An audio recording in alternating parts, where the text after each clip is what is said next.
he just smokes and says, "Give me your best shot," and he has plenty of. Isipin mo may monghe mula Shaolin na lumabas ng templo at pinatumba ang pinakamagagaling na mandirigma sa mundo.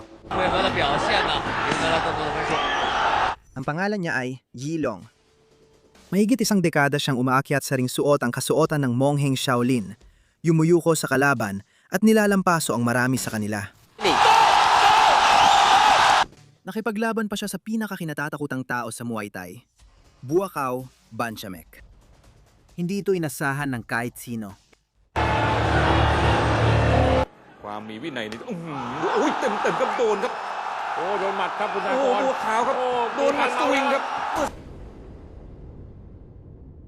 Si Yilong ay ipinanganak noong 1987 at 87 malapit sa Dengfeng sa probinsya ng Henan, China. Isang lungsod na itinayo sa lilim ng templong Shaolin at hindi yon aksidente. 8 taong gulang siyang pumasok sa templo bilang estudyante, hindi para sa pagbisita o demo. Sinimulan niyang pagsanayan ng sistemang libong taon na nagpapanday ng mandirigma. Ilang taon siyang nagsanay, pinino ang sining at noong 2009 naging propesyonal.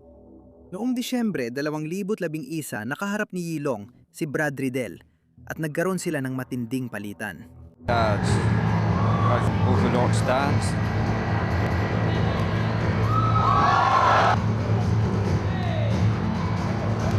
Giving away a little bit of height, and the thing about Yilong is that he has a slight height, and it makes it look as if he's even taller. When you see him walking, you can see long then as he switched to the southpaw.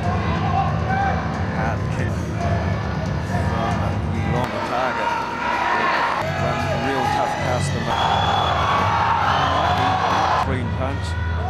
So be the crowd favourite when he come in. All the Chinese fighting will work from Riddell. No nonsense. Hasn't been caught up in the height. Yilong might have to get a little bit more serious than what he's been as Riddell goes on attack. Much here in round number apartment. Riddell doing nothing wrong. They left a great fight to themselves horse here.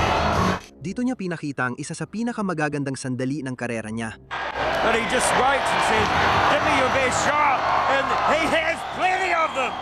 And still he comes forward, unbelievable. Gayunpaman, tinalo siya ni Riddell sa desisyon. That's one of the toughest men you'll ever see. Ladies and gentlemen, we have a unanimous decision after 3 rounds of Muay Thai. Your winner in the red corner. Yes, he did. Hindi na naghintay ng matagal si Yilong para sa rematch. Noong Enero 2000, 12 isang buwan nang lumipas, bumalik siya sa ring kasama si Riddell at ngayon ay iba na. Simula pa lang ang laban, kontrolado na ni Yilong ang ritmo gamit ang malalakas na suntok, mga pagpabagsak at atake sa katawan. 大家看到这是我们3次在的时候，曾经这个布莱德就今天这个武则云龙是按这个复出，那么这场曾经获得过影中间的这个他曾经习练武的地方，对叶问啊，这个作战应该怎么打？武僧义龙，他对这场复仇之战的虽然第一次来到中国，来到这个那个见过布莱德的比赛，我在对了，对。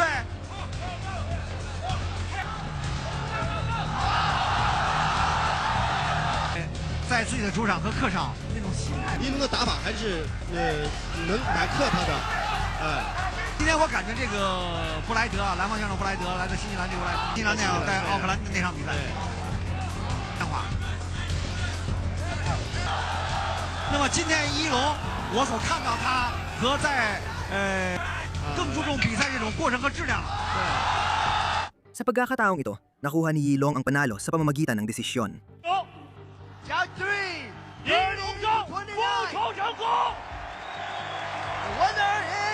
Ito ang naging pattern ni Yilong.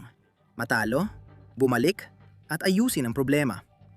Hindi lang ito puso, kundi talino rin. Natuto si Yilong sa bawat pagkatalo niya habang nangyayari ito, at ina-apply niya ang mga aral na yon sa susunod na pagkakataon na ang parehong tao ay humarap sa kanya. Ngunit hindi pa natapos ang 2012 sa pagtuturo sa kanya. Noong Nobyembre, nakalaban niya si Josh Picthol at nagpalitan sila ng malalakas na suntok. Big right hand, and Josh Pictou is.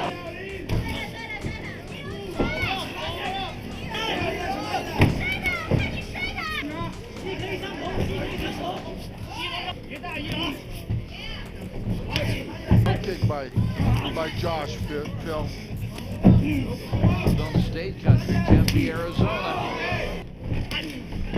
Big right hand by Pictou. Well, these are big boys. 5 seconds to take off. And that's why both the fighters. Muling ginamit ni Yilong ang teknik niyang magpabugbog. Pero ngayon, hindi naging maganda ang kinalabasan. Nice right leg, left leg by Yilong.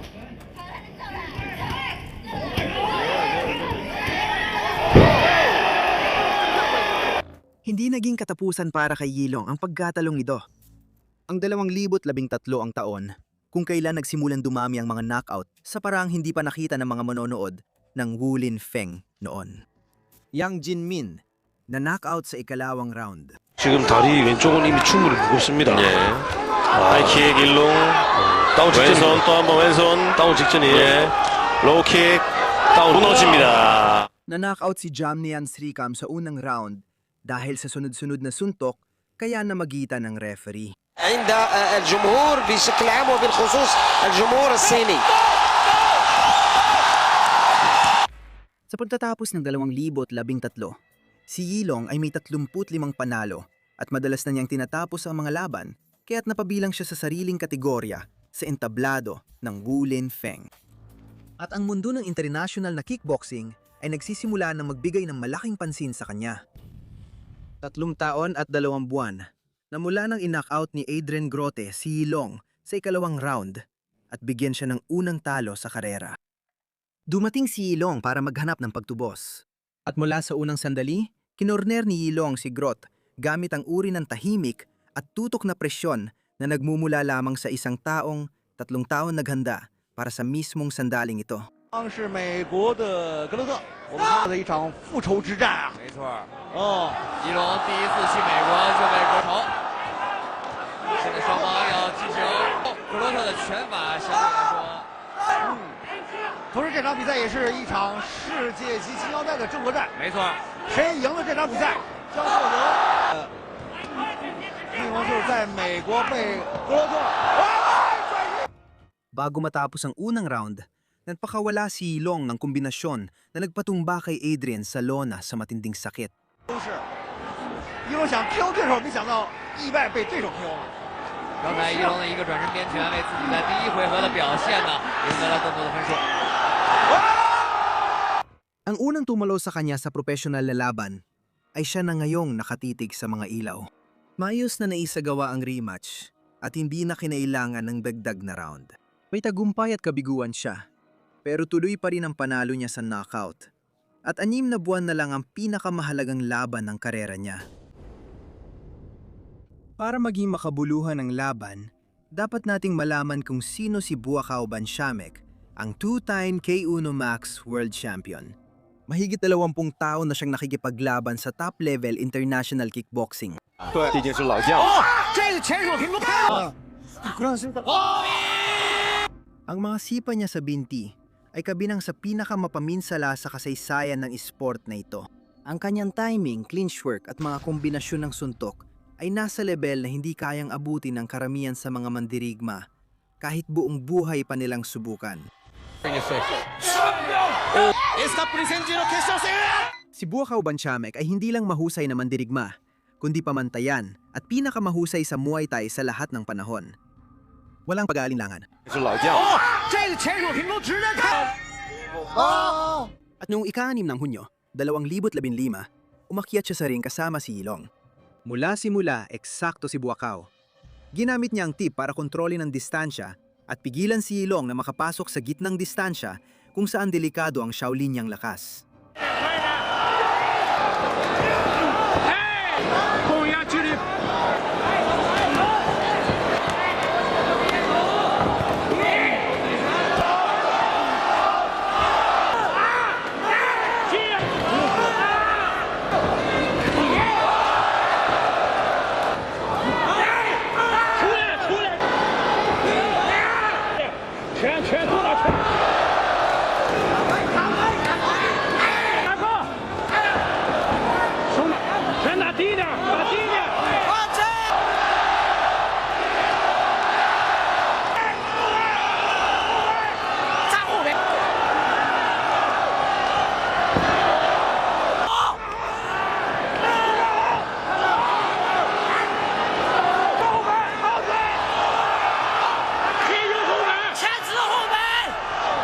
Gaya ng dati, patuloy umatake si Yilong.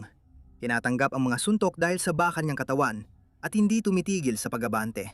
ไทยครับเจอกับอี้หลงกังฟูจากวัดเซาหลินโอ้โหแล้วครับคุณนากรยกแรกอ้าวมาเลยครับมาอีกแล้ว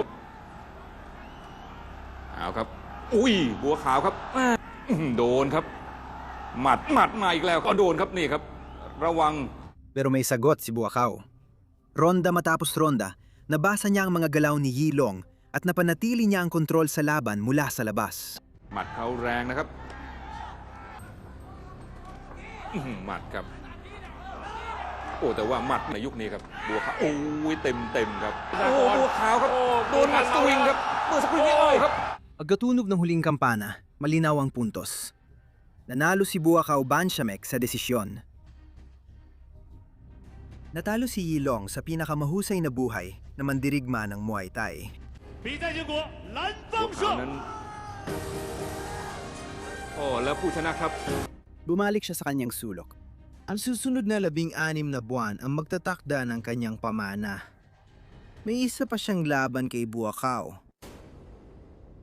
Noong 5 ng Nobyembre, 2016, 10 milyong manonood ang nanood ng laban sa buong China. Ang mundo ng mga esport na panlaban ay nakatutok. Natalo ni Buakaw si Yilong noong unang beses. At ang tanong ay kung may sagot ang manghi. Sa unang tunog ng kampana, si Buakaw ay may misyon at agad nagpakawala ng malalakas na sipa sa katawan. Ginamit niya ang kanyang kalamangan sa clinch para igalaw-galaw si Yilong sa buong ring. 比赛在赛前呢又出现了一龙的后手拳，漂亮，看一下。这一次来说还是依然的从容。这时候的腿法在全世界这个级别里都是非常强悍的。是一龙的连续组合拳，越邦拉站的这个密码当中有4个字叫风云火山，没错，我觉得特别适合形容一龙和波球。不动如山。后手拳前后的打击，我们看到的波球真的就是侵略波球。一龙还了几拳。 波球顶膝，一龙还了几拳，波球顶膝没成功，扫踢。大家可以看一下我们一龙的进攻，他是单发波球，他的立体组合。泰拳手看来赛前做了大量的研究，做这种前板旋解后手的边拳。 Pinanatili ni Buakaw ang monghe sa dulo ng kanyang abot sa buong laban. Ipinapakita ang husay sa Muay Thai na nagpatanyag sa kanya bilang pinakamahusay sa lahat ng panahon. 是前摆，下面踢。 好的，是波球的请扣。一龙这场比赛没有出现上一场比赛一上来就半年的沉淀。我们看2位选手，这是波球的打出波球加油。波球有一个推一龙的这个情况。剪刀腿。一龙后摆拳没打到，距离不够，倒腿打出这种后手拳。是，这是刚才又来了，击中了一龙头部。好的，感谢这位兄弟的脚大天。 抓礼物的兄弟，我们经常会说一个词儿，叫做需要一个真正的。 Pero iba na si Yilong ngayon.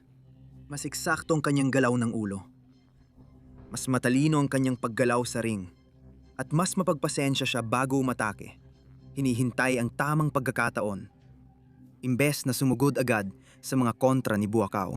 电视台请我的，你可以去看一下青海卫。 有对胜利的渴望，没错，有对信念的坚定，是的。中勺，对，和双方的这个相生相克。我们看又一次，一龙扫踢，连续的最后的连续。Round matapos round, parehong mabangis ang dalawang mandirigma. Napapakawala ng mga suntok at sipa na yumanig sa buong stadium. At wala ni isa sa kanila ang gusto magpatalo kahit kaunti. 一龙还了几拳。 好的一个正蹬，是及时阻止了两方。感谢。前四。Sa mga huling round, tuluyan ang nagbago ang agos ng laban. Si Yilong na ang kumukontrol sa takbo ng laban. 赛事这9分钟的本身，对，是邦拉站的侵略如火，气势如风，没错，是及时阻止了两方。波球这场确实打的是比较稳，没错。 Pagkatunog ng huling kampana, nagsimulang magmarka ang mga hurado sa scorecard. 我们祝贺我靠，一龙这个我是。 16 na buwan ginugol ng Mongheng Shaolin para itama ang mga pagkakamali sa unang laban at natalo niya ang alamat ng Muay Thai sa pangalawang pagkakataon. Taon ng paghahanda, isang gabi ng pagpapatunay. Pagkatapos talunin si Buakaw, nagpatuloy lumaban si Yilong. Noong Nobyembre ng 2017, umakyat siya sa ring kasama si Sitichai Sitsong Penong, isa sa mga pinaka-technical at pinakamalakas na manlalaban sa mundo noong panahong yon. Simulat sa pool, matalin na si Sitichai. Eksakto ang kanyang mga kombinasyon at timing.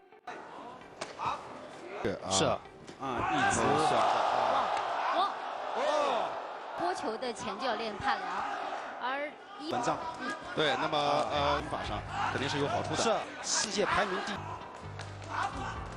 在进攻和防守两做得非常的到位。两个人，站出去，站出去起来。该换个架啊，对，可以换个架做一下调整。觉得这边的。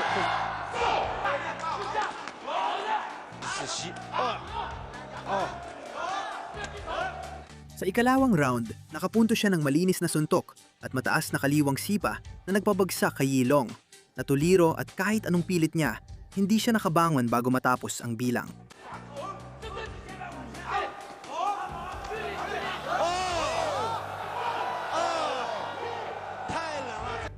Marami nang ipinapahiwatig ang mga pagkatalo niya laban sa elite.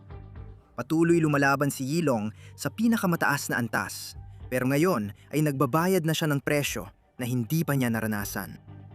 30 taong gulang na siya at may higit sa 60 profesional na laban sa kanyang likod. At ang susunod na pagkatalo ay darating pa ng mas mabilis. Noong Hunyo ng 2018, na-knockout ni Sayok Pumpanmuang si Yilong sa unang round.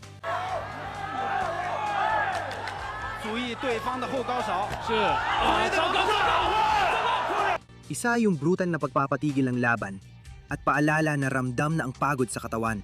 Ang kanyang katawan ay pasa ng mga dekada ng pagsasanay sa Shaolin at mga profesional na laban.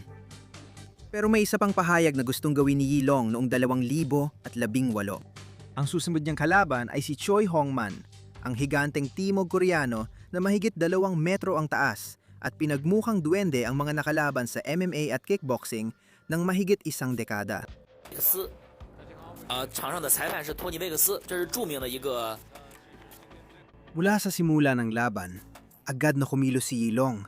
Nagpakawala ng mga low kick, umatras, tumama ng mga eksaktong suntok sa ulo, at pinanatili ang distansya laban sa higante. 一龙的低扫，一龙不断低扫踢对手的膝盖，因为状态下滑，低扫，这崔洪万没有什么反应。崔洪万刚才又是大摆拳。 Ginamit ni Yilong ang ganitong estilo para mapagod ang higante at nang tumama ng malinis ang isang middle kick, sinabi ni Choi Hongman na ito raw ay low blow. Pero ibang kwento ang ipinakita ng replay.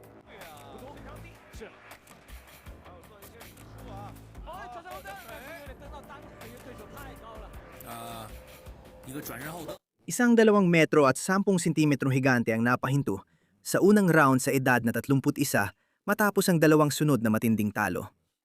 Ito ang sagot ni Yilong sa mga nag-akala na tapos na ang kanyang kwento. Pagkatapos ay dumating ang ika-7 ng Mayo, 2024. Si Yilong ay 37 na siya at may 76 na profesional na laban na siya. At si Yasuhiro Kido ang umakyat sa ring bilang kalaban sa kung ano ang magiging huling kabanata. Tumagal lang ng 2 minuto at 6 na segundo ang unang round. Nagpakawala si Kido ng isang malinis na mataas na sipa na nagpadala sa Mongi sa pagre-retiro.